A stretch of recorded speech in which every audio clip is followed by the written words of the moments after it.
देखो हमें k का मान ज्ञात करना है। यदि px इक्वल टू के x square plus x plus के के शून्यक बराबर, यह एक द्विघाती बहुपद है, इसलिए इसके दो शून्यक होंगे। तो पहला शून्यक अल्फा और दूसरा शून्यक बीटा। अब भैया शून्यक बराबर है, ये कहता है कि शून्यक बराबर है, तो प्रश्नानुसार शून्य कैसे हैं? अल्फा इज इक्वल बीटा बराबर है ना। अब शून्यकों का, अब हम बात करेंगे शून्यकों का गुणनफल अल्फा इंटू बीटा बराबर क्या होता है? अल्फा इंटू बीटा सी अपॉन ए।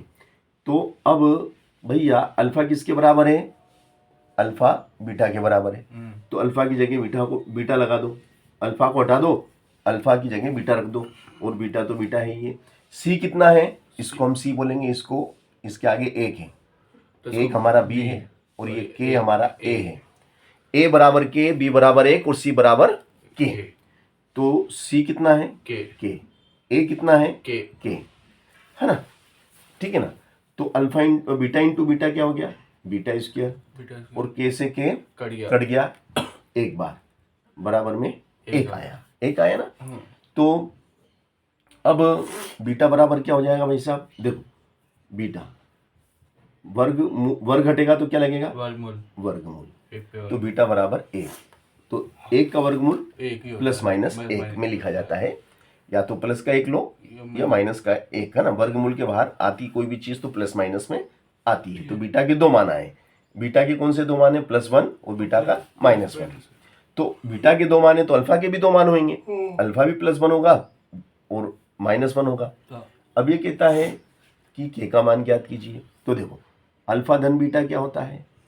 अल्फा धन बीटा माइनस बी अपॉन ए होता है ना। अल्फा किसके बराबर है? बीटा के। तो ये beta plus beta minus B कितना है? बी एक है, और ए कितना है? बोले के है। चलो एक बीटा और एक beta 2 beta is equal to -1 upon K, -1 upon के। तो भैया अब यहाँ से हम तिरछा गुणा करते हैं तो ये हो जाएगा आपका 2b के बराबर -1, है ना। 2b के बराबर -1, तो के बराबर क्या हो जाएगा? -1 अपॉन 2b, के बराबर क्या हो गया? -1 अपॉन 2b।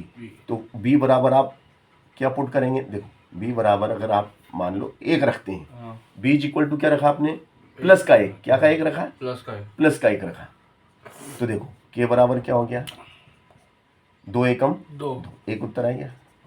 और यदि अगर आप इसी समीकरण में, इस समीकरण में -1 रखते हैं, क्या रखते हैं?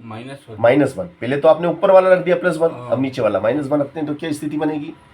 -1 रखते हैं तो 2, ये के की, ये बीटा है ना, इस बीटा की जगह बीटा का मान क्या? -1। तो बीटा की जगह -1, तो ये माइनस से माइनस कट गया, तो ये हो गया 2 एकम 2।